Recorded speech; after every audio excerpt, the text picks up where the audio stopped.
Number 9. The murder of Rebecca Schaeffer.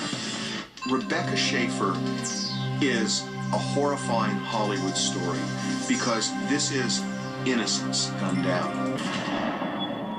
In the 1980s, actress Rebecca Schaeffer began climbing the Hollywood ladder of success as the co-star of My Sister Sam. Such a gorgeous, clean, down-home girl, really good actress, obviously very beautiful.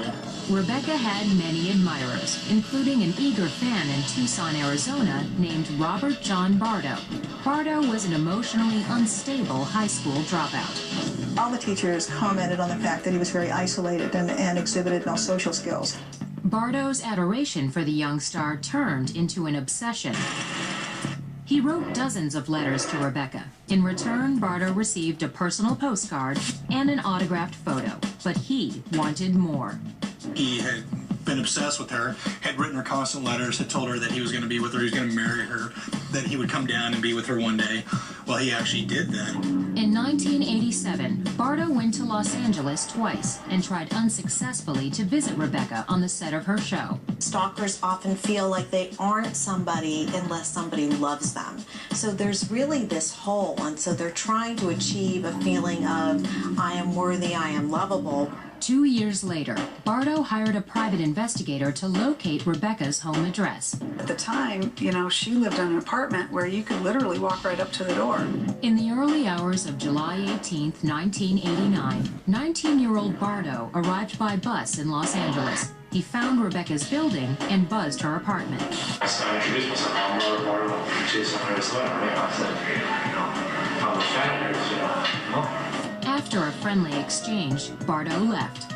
Bardo went to a nearby diner, then realized he forgot to give Rebecca a note he'd written. I figured since I was there, I could ask her, just go back to her place and ask her, and give her that letter, Plus, a lot of these letters are an excuse to bring her to the person we talk with, so she can watch just like before. It's hot, Then he went into the bathroom and loaded his .357 Magnum pistol.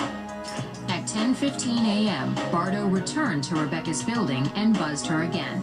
Rebecca came downstairs. Grab the door. Gun still in the bed. Reach wrong, grab it on the trigger. This. Blood hit her. Blood squirted out. She was just screaming.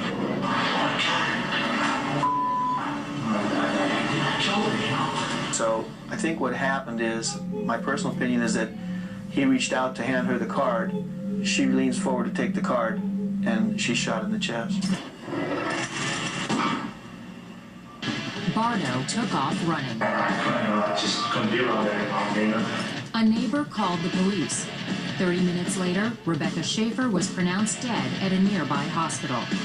The next day, Bardo was found in Arizona and taken into custody.